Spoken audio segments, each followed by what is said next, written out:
जय हिंद। स्वागत है आप सभी को एक बार फिर से अपनी YouTube चैनल पर। आज के इस महत्वपूर्ण वीडियो में हम विशेष जानकारी देने वाले हैं पृथ्वी की उत्पत्ति। पृथ्वी की उत्पत्ति के बारे में पूरी तरह से जानकारी देने वाले हैं, इसलिए शुरू से लेकर के अंत तक वीडियो में बने रहे। तो चलिए शुरुआत करते हैं। जैसा कि यहाँ देख सकते हैं कि पृथ्वी की उत्पत्ति, तो देखिए ग्रहों की उत्पत्ति में भाग लेने वाले तारों की संख्या के आधार पर वैज्ञानिक संकल्पनाओं को दो वर्गों में विभाजित किया जाता है।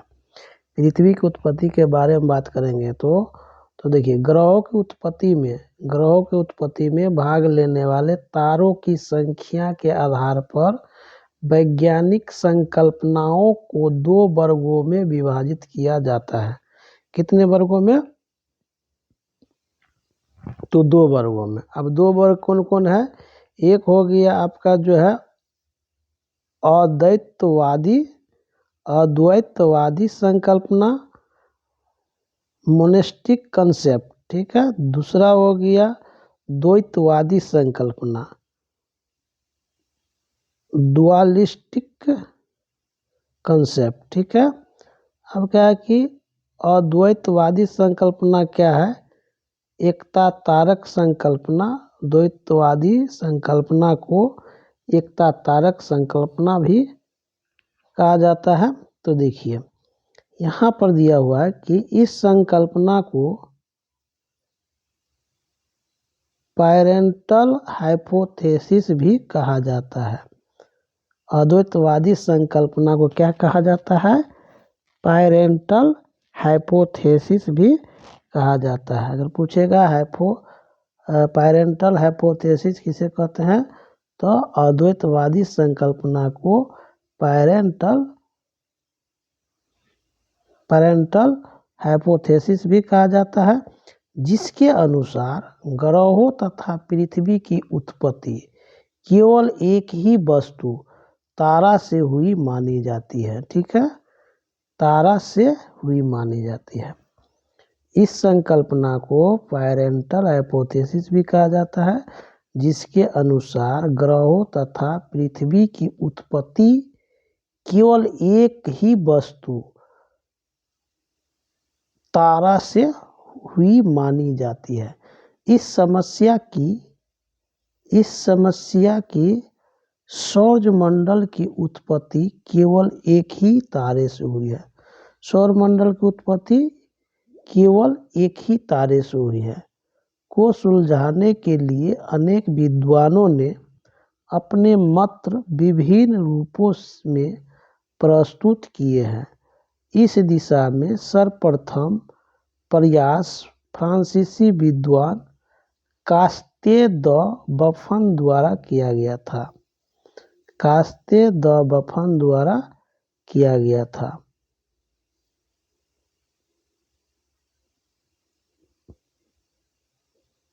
कास्ते बफन द्वारा किया गया था। बाद में चलकर इमैनुअल कांट यानी कि ई कांट,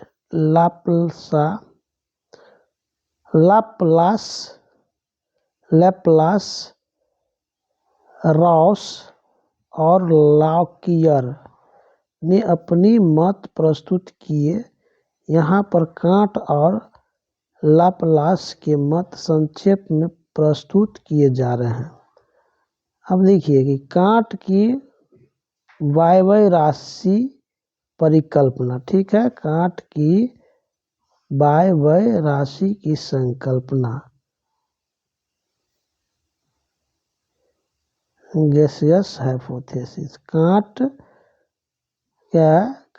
गैसियस हाइपोथेसिस पृथ्वी की उत्पत्ति के संबंध में जर्मन दार्शनिक कांट ने पृथ्वी की उत्पत्ति के संबंध में जर्मन दार्शनिक कांट ने 1775 ईस्वी में अपनी वायव्य राशि परिकल्पना का प्रतिपादन किया। पृथ्वी की उत्पत्ति के संबंध में जर्मन दार्शनिक कांट ने 1755 ईस्वी में अपनी वायव्य राशि परिकल्पना का प्रतिपादन किया।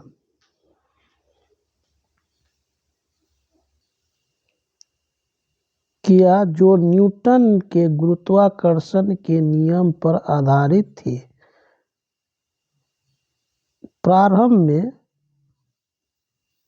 प्रारंभ में इस मत की सराहना हुई, परंतु बाद में इसे तर्कहीन प्रमाणित कर दिया गया, क्योंकि यह मत गणित के गलत नियमों पर कल्पित किया गया था।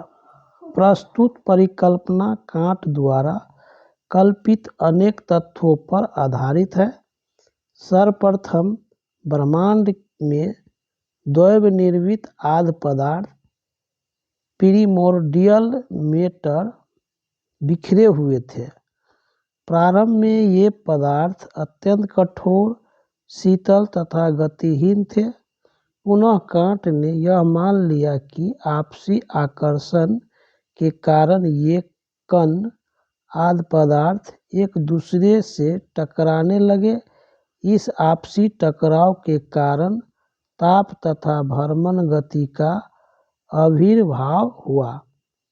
ताप में निरंतर वृद्धि होती गई, जिस कारण आद्य पदार्थ एक वायु राशि में परिवर्तित होने लगे तथा ताप तथा भ्रमण गति रोटेशन के परिणाम स्वरूप प्रारंभिक शीतल तथा गतिहीन वायवीय पदार्थ एक तप्त तथा गतिशील नीहारिका नेबुला में परिवर्तित हो गया। नीहारिका ताप के आविर्भाव के साथ ही घूमने लगी, उसके आकार में वृद्धि होने लगी, जिस कारण ताप में वृद्धि से नीहारिका की परिभ्रमण गति में वृद्धि होने लगी। इस प्रकार नीहारिका इतनी तीव्र गति से घूमने लगी कि केंद्रापसारित बल, केंद्र से बाहर की ओर जाने वाला बल, सेंट्रीफ्यूगल फोर्स के प्रभाव से नीहारिका के मध्य भाग में उभार आने लगा तथा इस क्रिया की तीव्रता के कारण अर्थात केंद्र प्रसारित बल की तीव्रता के कारण पदार्थ का एक छल्ला नीहारिका से बाहर निकल गया। इसी क्रिया की पुनरावृत्ति रिपीटिशन के कारण पदार्थ के 9 गोले छल्ले नीहारिका से अलग हो गए। धीरे धीरे एक छल्ला के सभी पदार्थ एक स्थान पर एकत्रित होकर एक गांठ के रूप में शीतल होकर जम कर ठोस हो गए। इस तरह 9 छल्लों से गांठ के रूप में 9 ठोस पदार्थ का निर्माण हुआ, जो कि आगे चलकर 9 ग्रह के रूप में बदल गए। इस प्रकार कांट के अनुसार पृथ्वी की उत्पत्ति केंद्रापसारित बल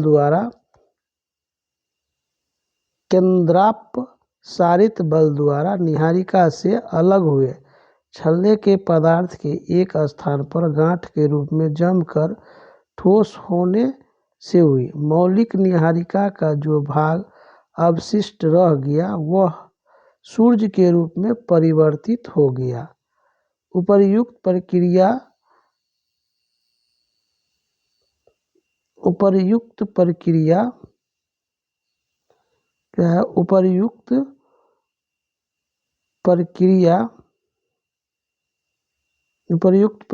के पुनरावृत्ति के कारण ग्रहों से उनके उपग्रहों का निर्माण हुआ, अर्थात बल निर्मित गतिशील ग्रहों से केंद्रापसारित बल के प्रभाव से पदार्थ से वलयाकार छल्ले अलग हो गए, जिनमें से प्रत्येक छल्ला के सभी पदार्थ एक स्थान पर घनीभूत होकर उपग्रह सैटेलाइट बन गए। इस तरह संपूर्ण सौर मंडल का आविर्भाव हुआ।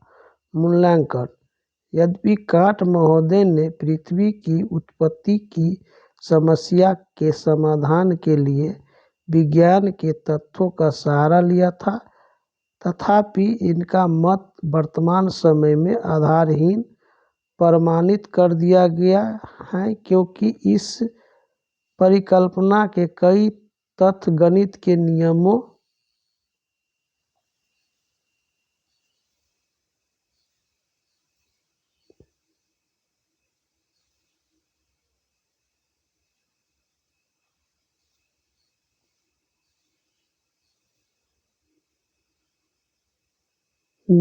विपरीत है। सर्वप्रथम यह आरोप लगाया जाता है कि कणों के आपसी टकराव से भ्रमण गति पर कोई प्रभाव नहीं पड़ता है। इस प्रकार नीहारिका की निरंतर गति वृद्धि त्रुटिपूर्ण है। कांट की यह परिकल्पना कि आद्य पदार्थ में गति कणों के आपसी टकराव से हुई कोणीय आवेग की स्थिरता के सिद्धांत के विपरीत है, क्योंकि आपसी टकराव से गति नहीं उत्पन्न हो सकती है। कांट की यह धारणा कि नीहारिका के आकार में वृद्धि के साथ गति भी बढ़ती गई उपर्युक्त सिद्धांत के विपरीत है, क्योंकि कोणीय आवेग की स्थिरता के सिद्धांत के अनुसार यह आकार बढ़ता है तो गति घटती है, तथा यदि गति बढ़ती है तो आकार घटता है। इस प्रकार वह मूल आधार ही जिस पर कांट की परिकल्पना आधारित है गलत प्रमाणित किया जाता है। कांट की परिकल्पना का महत्व इस बात में है कि उन्होंने इस क्षेत्र में प्रयास करके आगे आने वाले विद्वानों के लिए मार्ग प्रशस्त कर दिया। यह परिकल्पना आगे चलकर लाप्लास की नीहारिका परिकल्पना की आधारशिला बनी।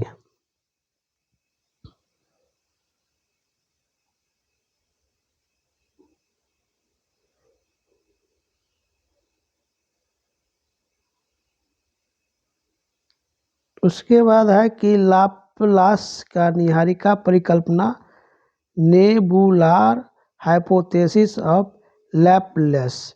फ्रांसीसी विद्वान लाप्लास ने अपना मत सन 1796 ईस्वी में व्यक्त किया, जिसका वर्णन उन्होंने अपनी पुस्तक exposition of the word system में किया है। यह परिकल्पना कांट के विचार से कुछ साम रखती है। लाप्लास ने कांट की कुछ गलतियों को दूर करके अपना संशोधित विचार व्यक्त किया। कांट की परिकल्पना के मुख्य 3 दोष थे। पहला था नीहारिका अथवा आद्य पदार्थ के कणों के टकराव से पर्याप्त ऊष्मा उत्पन्न नहीं हो सकती है। दूसरा, कणों के टकराव से गति उत्पन्न नहीं हो सकती।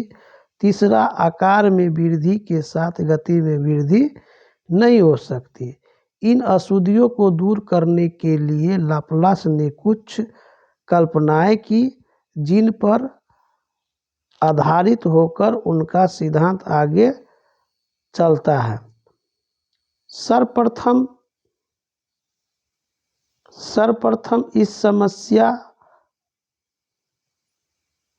प्रथम समस्या अर्थात नीहारिका के ताप की समस्या हल करने के लिए उन्होंने यह मान लिया कि ब्रह्मांड में पहले से एक विशाल तप्त नीहारिका नेबुला थी।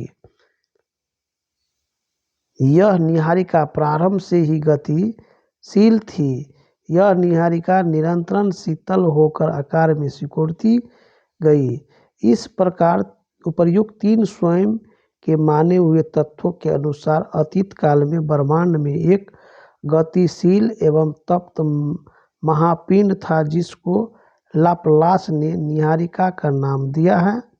नीहारिका की गति के कारण विकिरण द्वारा ऊष्मा का ह्रास होने लगा, जिस कारण इसका बहिर्भाग शीतल होने लगा। इस प्रकार नीहारिका के निरंतर शीतल होने के कारण उसमें संकुचन होने लगे। परिणाम स्वरूप नीहारिका के आकार अथवा आयतन में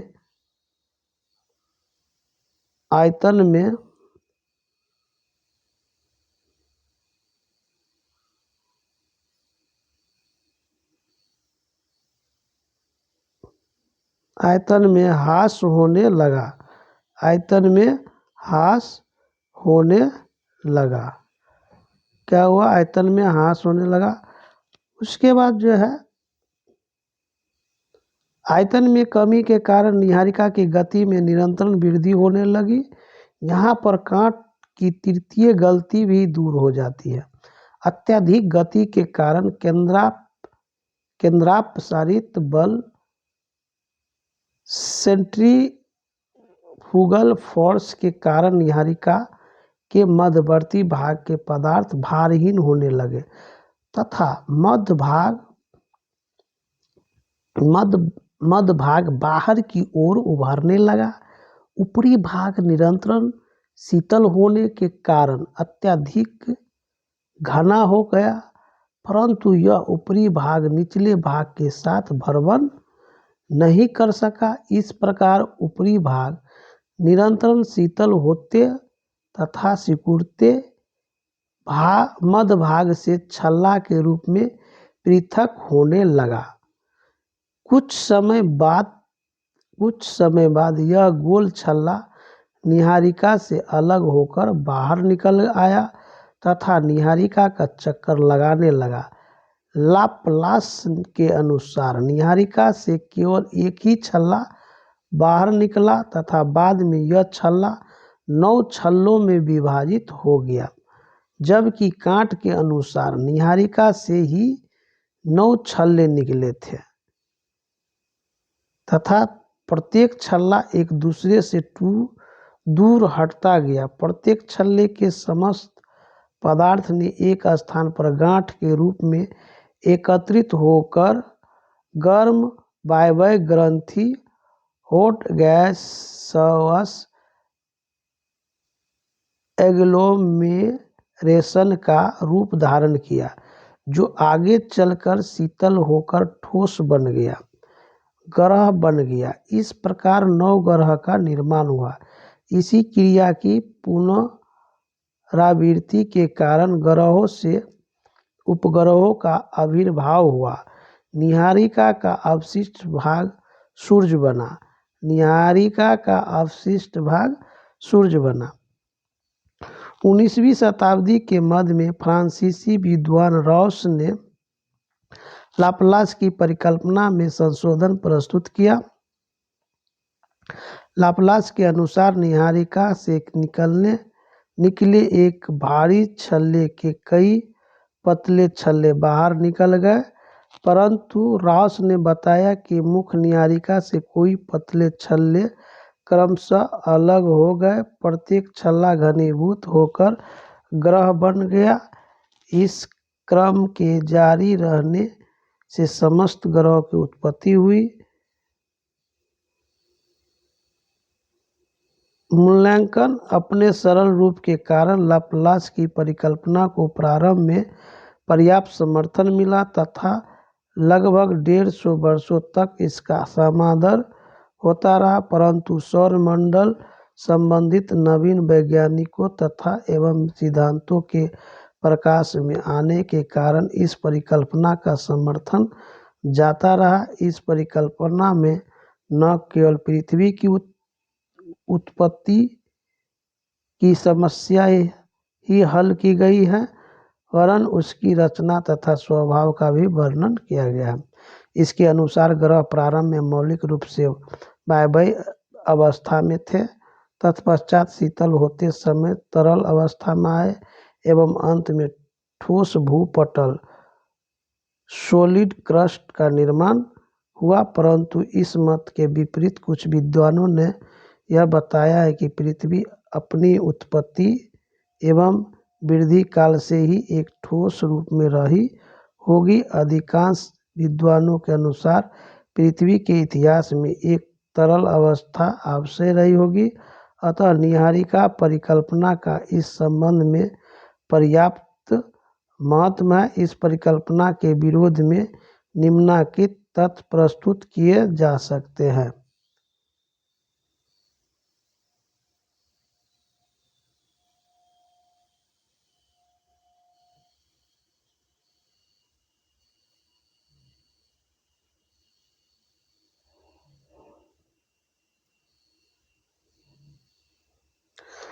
सौरमंडल के विभिन्न ग्रहों का वर्तमान कोणीय आवेग एंगुलर मोमेंटम, जो कि प्रारंभ में मौलिक नीहारिका में व्याप्त था, भ्रमण की अधिकता से नीहारिका को तोड़ने के लिए पर्याप्त नहीं है। दूसरे शब्दों में कहा जा सकता है कि नीहारिका के मौलिक कोणीय आवेग से पदार्थ नीहारिका से अलग नहीं हो सकता। कोणीय आवेग की स्थिरता के सिद्धांत law of conservation of angular momentum के अनुसार मौलिक नीहारिका का कोणीय आवेग वर्तमान सूर्य एवं उसके सदस्य ग्रहों के कुल कोणीय आवेग के बराबर होना चाहिए, जबकि ऐसा न होकर संपूर्ण कोणीय आवेग का 98% भाग ग्रहों तथा शेष 2% भाग वर्तमान सूर्य में है। इस प्रकार यह परिकल्पना गणितीय सूत्रों के विपरीत है। दूसरा में कि नीहारिका से 9 छल्ले ही क्यों निकले? 9 से अधिक भी छल्ले निकल सकते थे। इस समस्या का निदान लाप्लास की तरफ से नहीं मिलता है।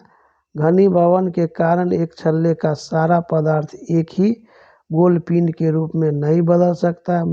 वस्तुतः छल्ला छोटे छोटे कई टुकड़ों में टूट जाएगा तथा एक ही छल्ले से कई छोटे छोटे स्वतंत्र ग्रह बनेंगे। नीहारिका के कणों की अल्प पारस्परिक संलग्नता स्मॉल डिग्री ऑफ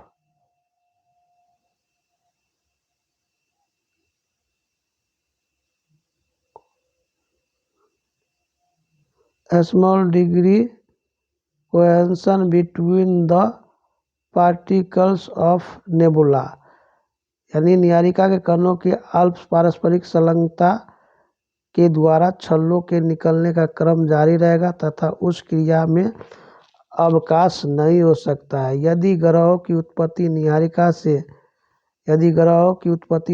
से हुई तो प्रारंभ में वे द्रवित अवस्था में रहे होंगे, परंतु द्रवित अवस्था में ग्रह निर्बाध रूप से परिभ्रमण तथा परिक्रमा नहीं कर सकते, क्योंकि द्रव के विभिन्न स्तरों की गति समान नहीं होती है और उनमें घर्षण होता रहता है। केवल ठोस पिंड ही पूर्ण रूपेण परिभ्रमण तथा परिक्रमा कर सकता है।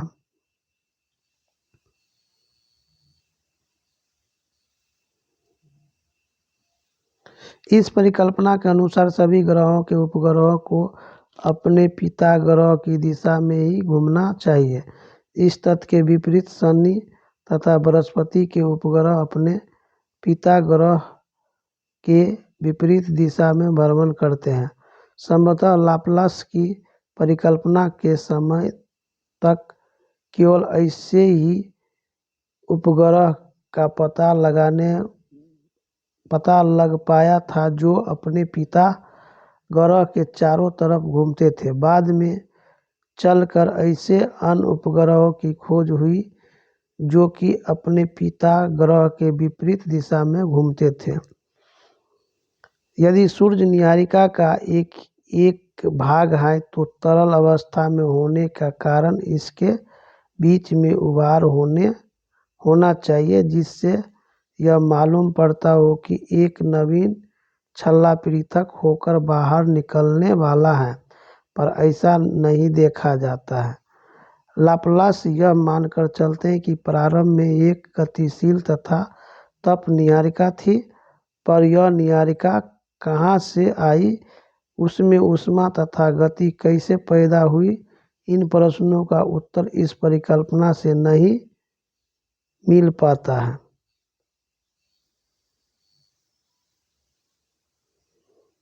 इस प्रकार यह कहा जाता है कि लाप्लास की यह परिकल्पना मात्र ही है। उपर्युक्त त्रुटियों के आधार पर यह प्रमाणित किया जाता है कि यह नीहारिका परिक्रमा पृथ्वी की उत्पत्ति के विषय में गलत धारणा तो प्रस्तुत करती ही है, साथ ही साथ पृथ्वी के इतिहास तथा उसके भूगर्भ के विषय में भी गलत तथ्यों का प्रचार करती है। वर्तमान समय में यह परिकल्पना मान्य नहीं है। आशा करते हैं कि इस वीडियो के माध्यम से जो है पृथ्वी की उत्पत्ति के बारे में पूरी जानकारी मिल गई होगी। तो आज के वीडियो में इतना ही। यदि आप चैनल पर नए हैं तो चैनल को लाइक, सब्सक्राइब और बेल आइकन पर प्रेस करना ना भूलें, ताकि आपको हमेशा नोटिफिकेशन सबसे पहले आपको मिले। तो आज के वीडियो में इतना ही। जय हिंद।